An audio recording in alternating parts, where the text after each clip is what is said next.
Hello and welcome back, everyone. Happy Wednesday.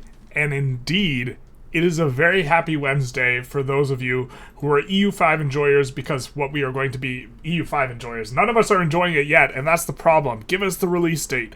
No, but the people who have been enjoying learning about EU5 and kind of the upcoming features, this is a huge one. Now, it kind of, in some sense, might not seem that big, but we are going to receive updates on what all the bonuses, malices for topography, vegetation, and terrain types that are going to be achieved in this game, EU5, aka the real name, Project Teaser. And this is a huge one because this is going to be one of the things that I think highly differentiates play across different types of countries. You know, what type of access to terrain that you might have, what access to resource you have like slated over your terrain, which we've seen a lot of what the different resources look like, but we haven't seen what the terrain bonuses look like, or at least kind of the placeholder terrain bonuses that are very likely to change over the course of times. But this is a huge deal. I'm very, very excited to get into this dev diary, so let's get started. Welcome to another Tinto Talks. Indeed, double exclam. Look at this. I think this is an error. This Tinto Talk is very, very exciting, so we need that double exclam. Those of you who play chess will know what I'm talking about. Happy Wednesday, indeed it is, where we talk about our super secret game with the code name Project Caesar, or the other code name Europa Universalis 5, but the real name, the true name, has yet to be revealed. It's Project Teaser. Today we will go into details of how terrain works in game. To iterate from the map Tinto Talks from almost a year ago, each location has 3 different attributes instead of a single one that previous games had. This creates more variation and allows us to be more granular, more granular control over gameplay. Each location has a climate, a topography, and a vegetation set. C locations, get it, C locations, do not have vegetation though. That makes a ton of sense. And I just want to say, because he was polite enough to not give us, the qualifier that these are all probably work in progress values that aren't necessarily going to be set in stone, this type of thing. I just want to say that that's probably the case, and even if these aren't the ones we see on release, it is still going to be, I think, useful and interesting to go through these to get an idea for what are the types of bonuses we can expect, even if the numbers we expect are likely to be subject to change. So without further, let's get in. We have climate, and kind of the first one, continental, which is going to have normal winter as our max winter level, population capacity of plus 50%, so already we're seeing that if you are in areas that have bad climate, it's going to be harder for you to build up large population, and that this is going to be one of the means by which you can, accrue some sort of economic or military advantage.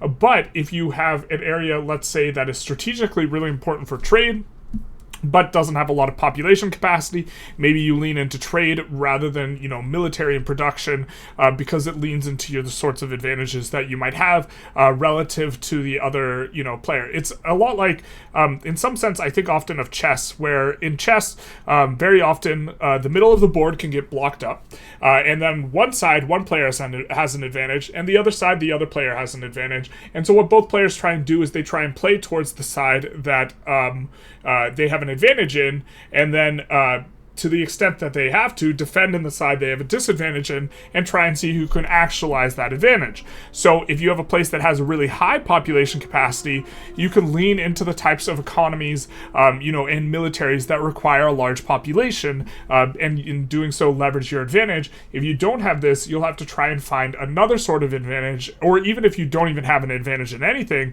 a comparative advantage that you can use to kind of execute and try and get a better sort of situation for yourself as best you can. Sometimes you just lose in chess because your position sucks. The truth hurts.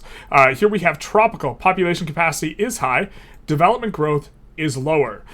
So this is an interesting one where we are going to have an easier time getting the population, but a harder time constructing and building out buildings, especially with when we take a look at some of the overarching, not just the climate types, but the topography and vegetation that probably is likely to go along with topographical. It's not going to be as conducive towards, building a lot of buildings. So maybe doing stuff like swarming pops as best we can, doing stuff that doesn't require a lot of buildings, but requires requires a lot of pops can be useful. Life expectancy -5. This might make pop growth a little bit harder.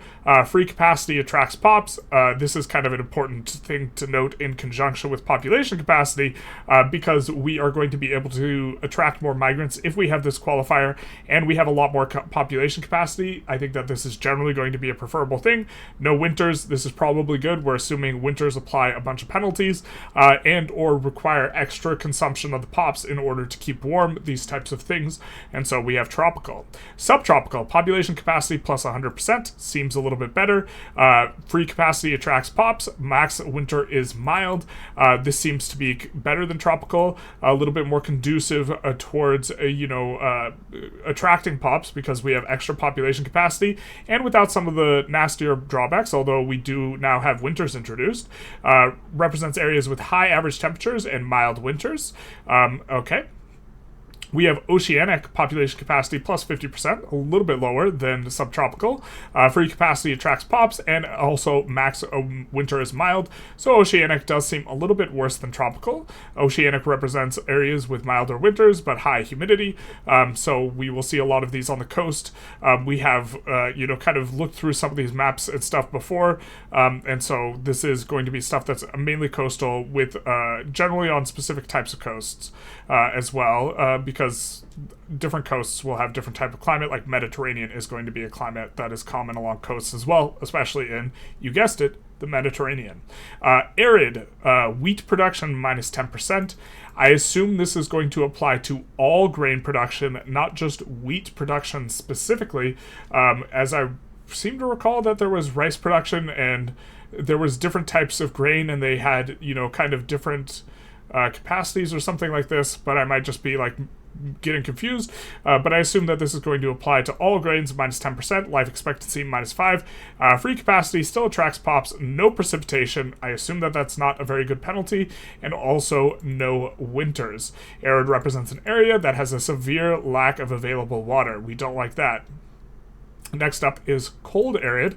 Cold arid represents an area that has a severe lack of available water, but experiences winters where it's going to look much similar. It doesn't have the minus life expectancy though, so I guess that's something going for it. But max winter is wild. Maybe, I don't know how bad an uptick in winter is relative to life expectancy. Maybe these are somewhat, somewhat analogous, but we do see the key distinction here is probably no precipitation, and it is unclear what precipitation exactly is going to give us yet. But this also does highlight that they have some sort of weather mechanic if there is precipitation, right? Beyond just temperature, precipitation is going to be a factor. And so it'll be interesting to see how that shakes out. I assume that lack of precipitation or lack of access to, a water table is going to be really, really bad. Although maybe that's represented in terms of the wheat production here. Next up, we have Mediterranean. It represents areas with the perfect climate. Shout out.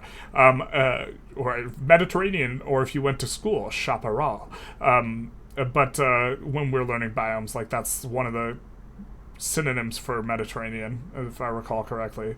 Population capacity plus 150%. This is the biggest pop capacity we've seen. It can attract pops, and it doesn't experience winters. So this is the best of all worlds. Really hard to kind of make an argument that this would be bad, other than it's going to be layered with the two other considerations that we saw.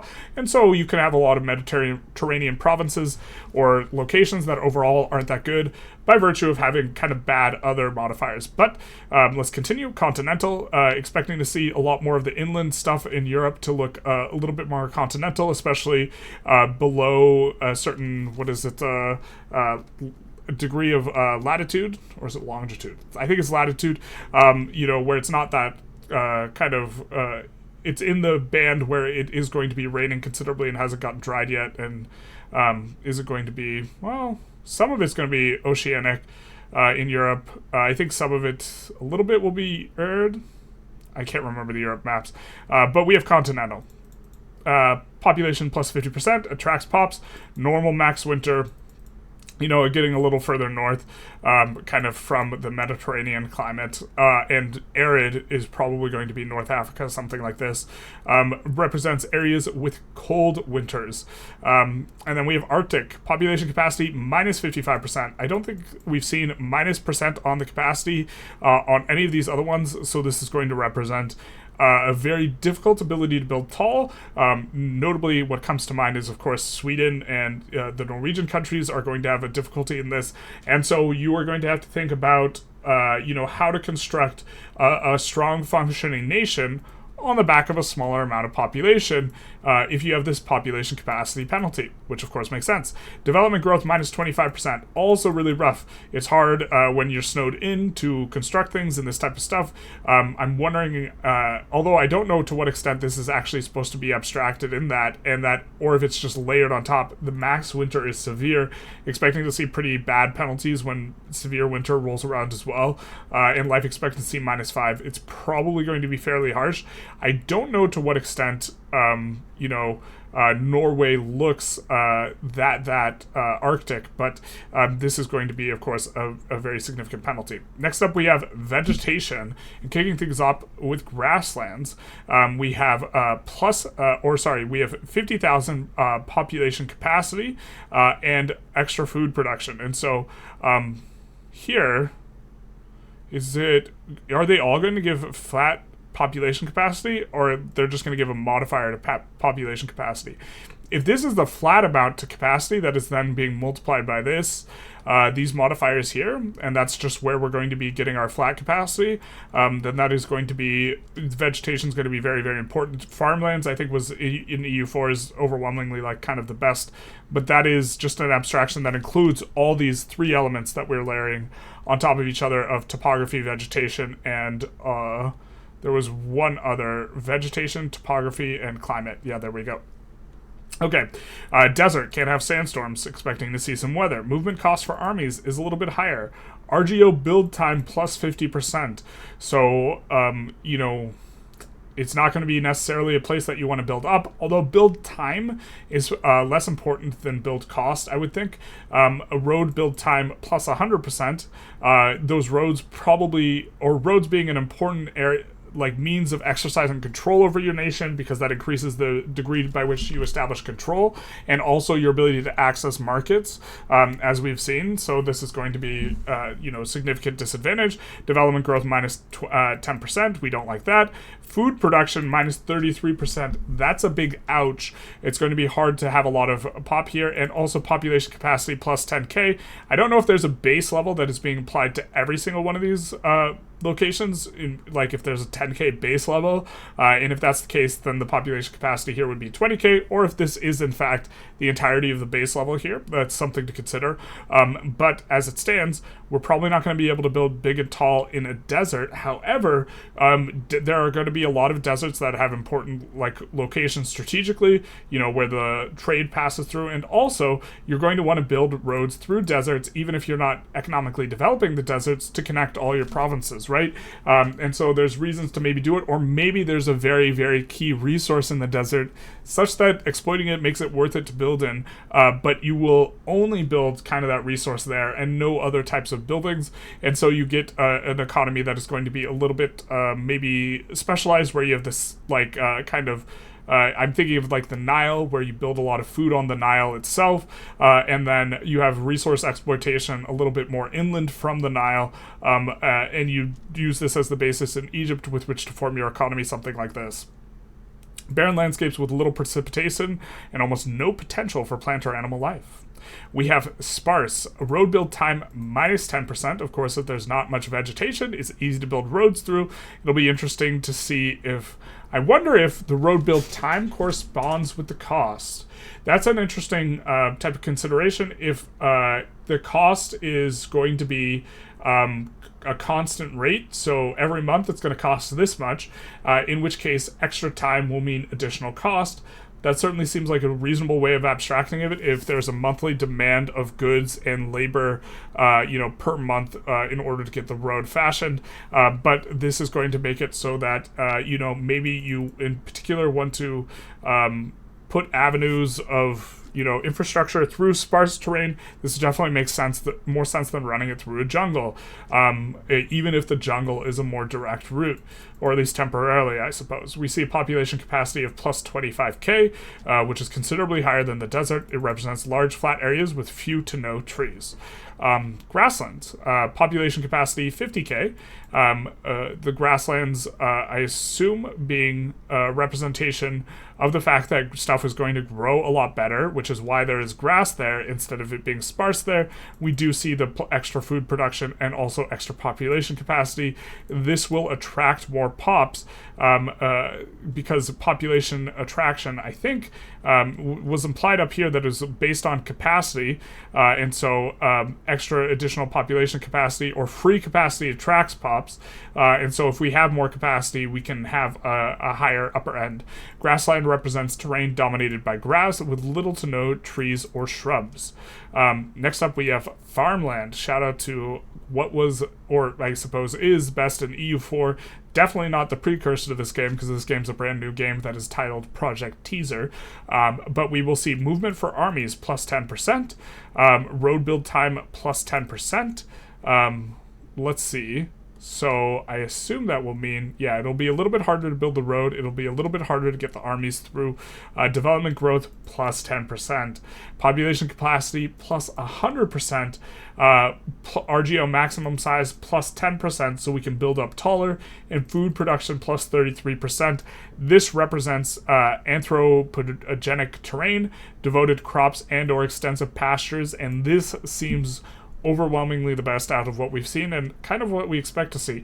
I imagine that you will not be able to change the vegetation in a terrain, but if you can, or vegetation and location, if you can, I assume changing areas to farmlands that you specifically want to expand out, because maybe they have a good resource layered on top for this purpose, will make a lot of sense. And if this is the case, you might end up doing this a lot with stuff that can produce grain, because even if we like having the RGO maximum size on something like diamonds or something like this, the food production multiplier here might be attractive to the extent that if you can convert stuff to farmland, the best thing is going to be the best thing to convert is going to be food.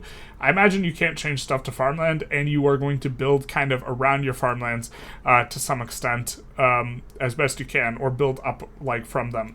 Next up, we will have woods, which is probably going to be fairly important overall in your economy, but might be a location that you will not build up very much, because wood seems like a critical element for building along with, kind of the stone works and these types of stuff.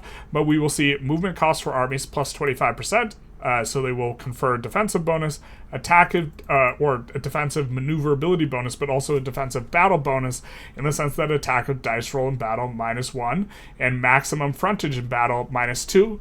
So you will be able to fight better with a smaller army and fight defensively. Road build time plus 25%.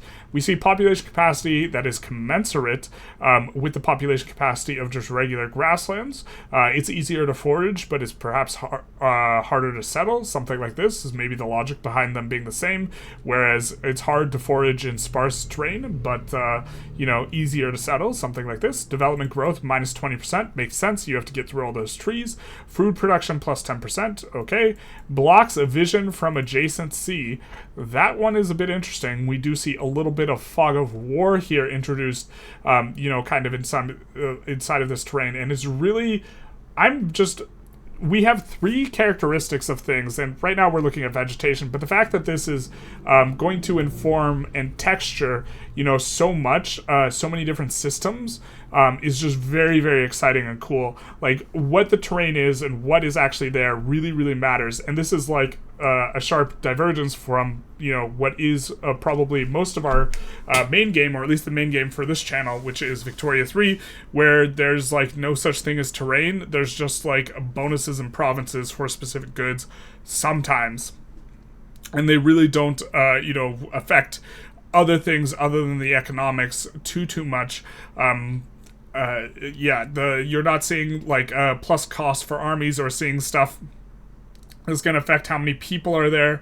I guess the amount of arable land you could think of as part of this abstraction, but that's not like a terrain feature as much. And so seeing this blocks vision from adjacent sea, this is just super, super cool. That you can try and hide your army. If there's like a little pocket of woods, you could try and hide your army from your opponent inside that pocket of woods, and then you feel like you're ambushing them when they suddenly step outside the woods, because now you go from not being able to see it to being able to see it.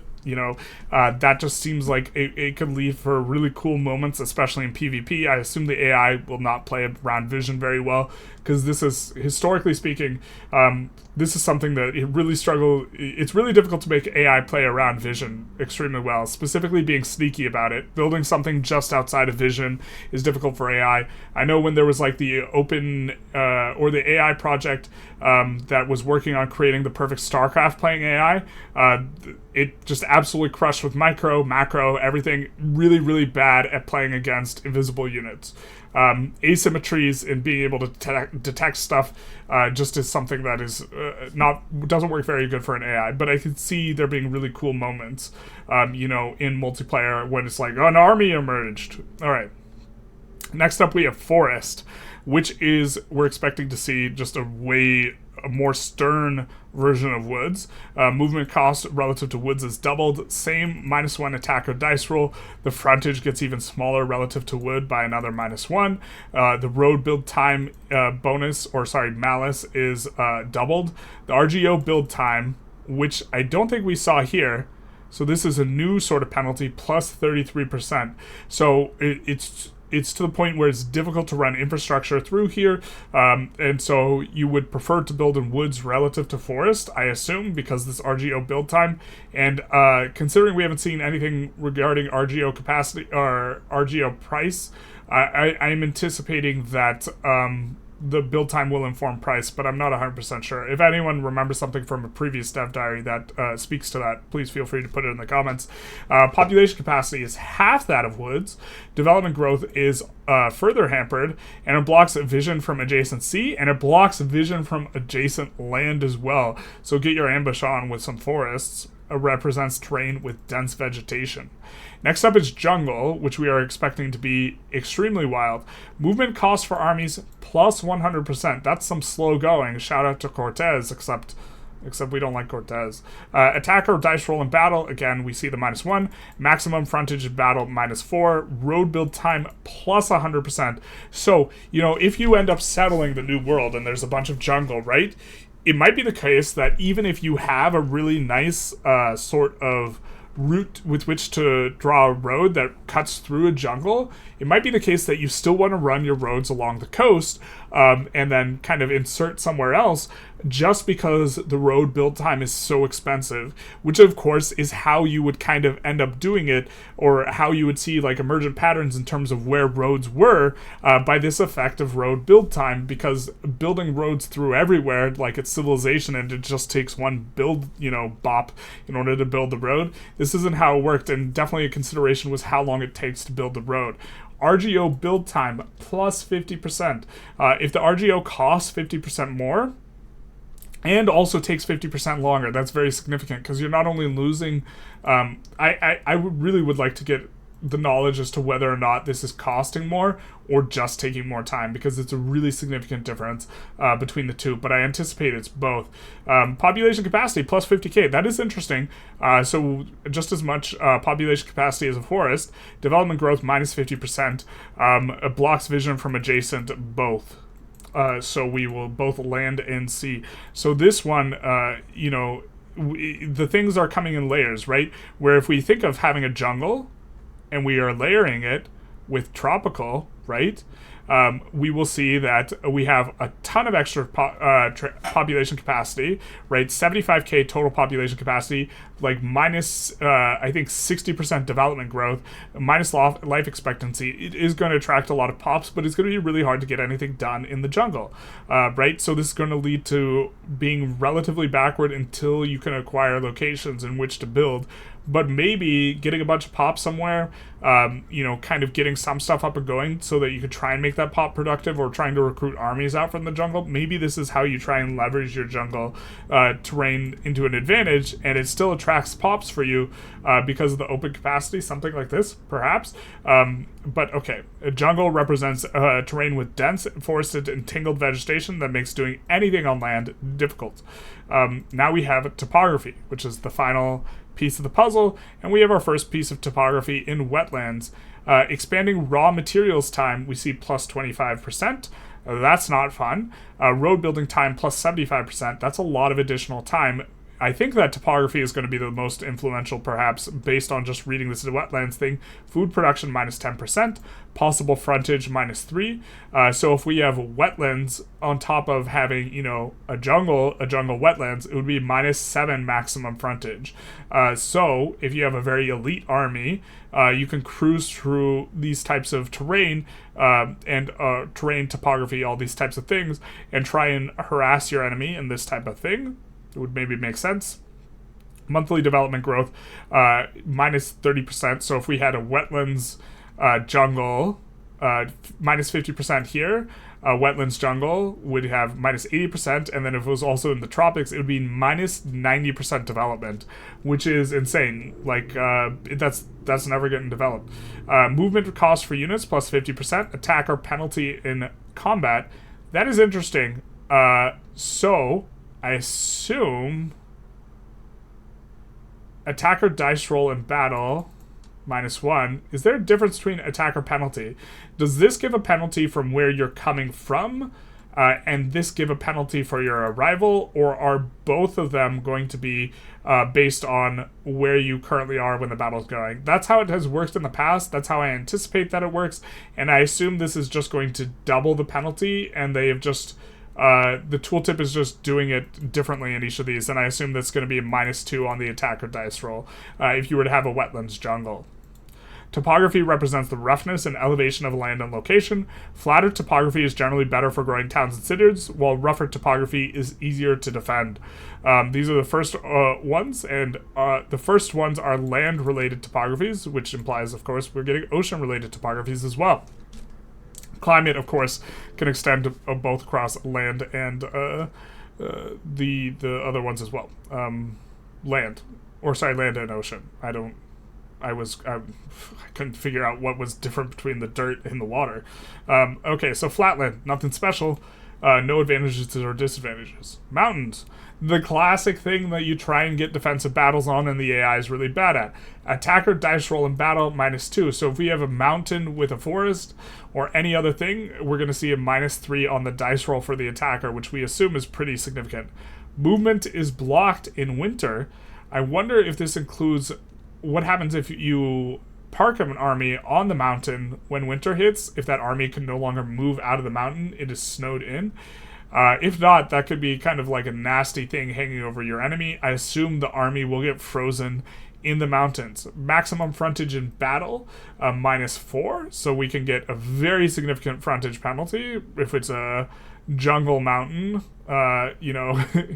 with a jungle mountain somewhere. Road build time, plus 200%. Curious to know if this stacks additively or multiplicatively. I imagine it stacks additively, but if it stacks multiplicatively, building in the tropical, the tropical jungle mountain, the prospect of building a road is we're never ever going to do that ever. RGO build time plus 100%. Population capacity, there's the smackdown, minus 80%. Development growth, minus 70%. Food production, minus 20%. Blocks vision on both. But mountain terrain has the high altitude and also steep slopes and relatively few and narrow flat areas, so it's more difficult for armies to cross and fight in, and also more difficult to develop. But here's the thing. Anticipating that mountains probably have... Well, maybe this is a stupid inference.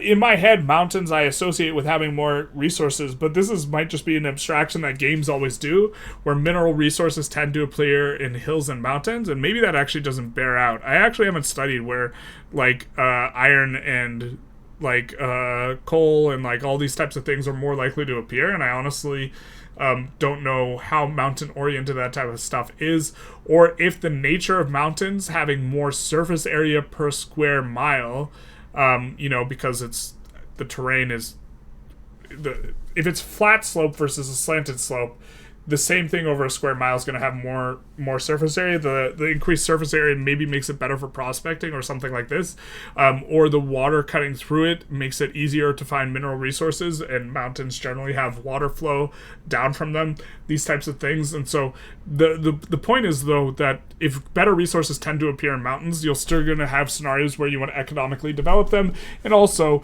you can want maybe a more specialized sort of army, a more quality-oriented army, if you know you're going to be fighting in mountains a lot, because the size of the width of your army is less important as you have decreased frontage. Seeing stuff like this is exciting. We have hills, which we assume are kind of going to be about like mountains light. Movement cost for armies plus 50%. Attacker dice roll -1. Maximum frontage in battle -3. I expect this is the only one we will see with -2 on the dice roll as well. Really significant.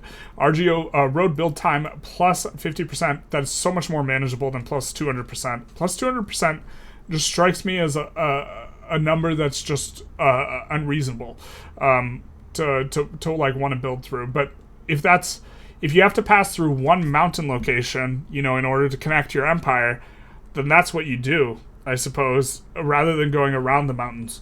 But the fact that you think about this type of thing, or calculate it, or do this sort of thing, that in itself is quite interesting as well.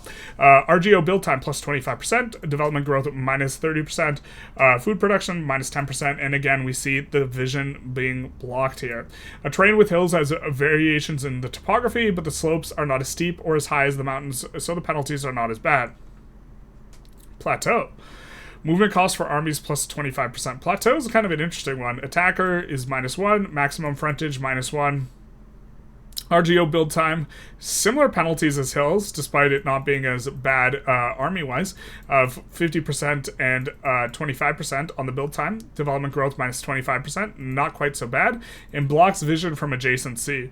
It's flat terrain, but it's elevated flat terrain. They represent relatively flat areas situated at high altitude, so they have some penalties compared to flatlands due to their elevation. Elevation is probably something that's really hard to try and represent in game, because obviously it increases as you go inland, and so it's not about the absolute value of the elevation, which is why this is probably giving a penalty, so much as the elevation relative to the surrounding areas. So connecting an area that is a steep elevation change with a road is going to be a little bit more difficult, right? Than just building from connecting a flat area to another flat area, or even an elevated area to another flat area. So in my mind, plateau represents a relatively flat area, which is significantly different in elevation than the surrounding areas. So if you maybe you have a flat piece of terrain and then sharp elevation, there's your plateau, and then on the back of it, it's just flatlands, even though it has the same nominal elevation, just because there's no change in elevation, something like this. But maybe that's not how they'll abstract it. But that would make sense to me. We see Wetlands next. Movement costs for armies plus 50%. I think we already saw this. So we saw this was giving attacker penalty in combat +1, and we see that's manifested in attacker dice roll in battle -1. So that is what we indeed thought. Maximum frontage in battle -3. Road build time plus 75%. That seems pretty significant. RGO build time plus 25%. It'll be interesting, the relation of road time build time to RGO build time to some extent, because if you can just build through a province rather than building it up and connect it, it'll be the case that relative to each other, if you had two provinces that were identical, right, and one was a plateau and one was a wetland, and we had to build a road through one province and then build in the other in either case, we would rather build the road through the plateau and build in the wetlands, because the RGO build time, than vice versa, if that makes sense. Those contexts are maybe going to be few and far between, where that's like kind of a relevant way to look at it. We see the development growth -30%. which I suppose is more of a reason to build on the plateau instead, though. So there we go. Food production, minus 10%. We don't like that. Wetlands that are partially flooded, generally due to being near a river, lake, or coast. Well, so this raises an interesting thing, because probably we are more likely to see wetlands overlap with farmland, just as a general heuristic as well. So it'll be interesting to see if the Nile is farmland wetlands, because the Nile, for example, floods a lot.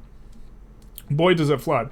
But even though we have the penalties, kind of from some of the things in here, they are maybe worth the trade-off, but it will be really hard to connect with roads with the Nile. But you don't need the road connections because you have the Nile itself, right? This is where you would kind of traverse. So instead you just have the RGO penalty, fine, development growth, significantly offset. Development growth and food production are significantly offset. Development growth minus 30%, food production minus 10%. This is very significantly offset, right, by the notion of building in a farmland. Because if we take a look here, development growth is plus 10%, so that's just knocked off. Or is it now minus 20%? I guess that's not ideal. But food production, minus 33%. Instead, it's going to be minus 23%, right? Unless we forgot which one was which. So I suppose maybe they're not the best place to build, but they will be good for food if you have a farmland, wetland. So building that as a breadbasket for the rest of your economy will maybe make some sense. Here are the naval ones. We see naval attrition, plus 1%. Expecting to see this kind of, there to be fewer characteristics in these, but this is the open seas between continents, where only the best of ships can travel, of course, because otherwise you eat the attrition and you sink. Deep ocean, this is the open seas between continents, where only the best ships can travel. In the furthest areas from any coast, we see a little bit of additional attrition.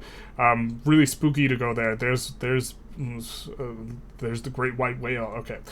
Coastal ocean, no special attributes. This is the tabula rasa of terrain modifiers. This is the open seas between continents, where only the best ships can travel, but the area is closer to the coast. Fair enough. Inland sea can freeze during the winter. We're not going to like that. This is how we get the ports that can't operate during the winter. And if these freeze during the winter, it'll be interesting to see how that affects, economies. If we suddenly have to freeze all of our trade, these types of stuff rely on, having a supply of stuff already built up, because we can no longer trade because our inland sea has frozen.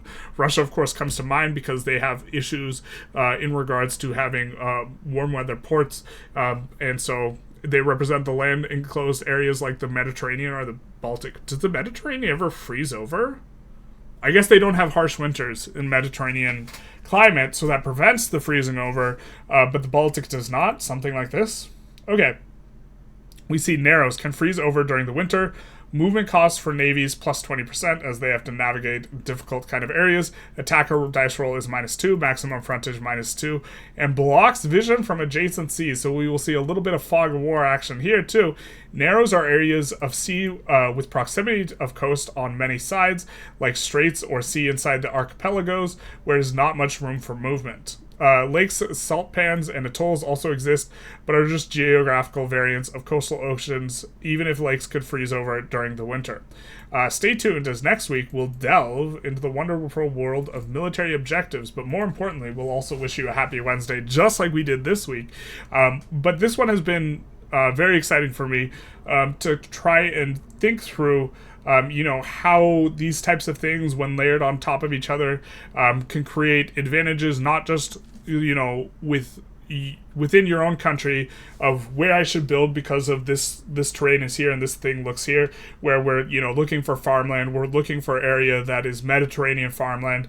This is ideal, for development, not just for that, but also advantages that we might have relative to other countries, so that we can pursue specific areas and specific strategies that are different and informed by the very land we live in, which is materialistically, historically, this is kind of how things worked, but often the granularity of this is not represented in game, and so what we'll be doing is we'll be looking for our Mediterranean farmlands, right? And then also, I think it had 150,000 population capacity, so then it'll be 300,000, or sorry, no, this is base rate of 100, and then the other one had plus 150%, so 250,000, and then what I suppose might be the best of these, probably just flatlands, right? So flatlands with no additional modifiers, just flatland, farmland, Mediterranean is going to be kind of ideal.